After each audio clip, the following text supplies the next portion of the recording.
Hi, it's Mike from Custom Cruisers. You can see here, beautiful bit of kit. This is when your primary goes on your M8, which unfortunately it will at some point, but that stupid automatic tensioner. This is what you need. This is the kit to change it all. Okay, this is your AFM, which means metal and foam. Okay, so you can see here you've got like a furry foamy gasket, but it's actually metal, considered aluminium or aluminum in the middle as opposed to normal paper. Okay, you get this, which is your front of your motor.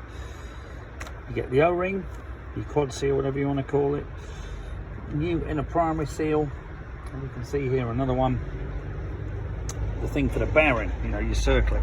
Okay, these are very good quality, very well made. This particular one, like I say, is from Milwaukee, a touring model. We also do them for Softail. We also do them for iron edge shovels, Softails, diners, you know, you name it, to baggers, all the old bikes as well. So the AFM gaskets are actually really good, and the quality of this stuff, Psycho as they're called, is very good. You can see good quality seals, O-rings, everything.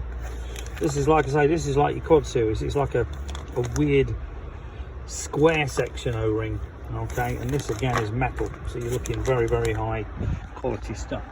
If you're interested in this, give us a call, 01773835666, customcruisers.com, or the new site customcruisers.eu. Thank you.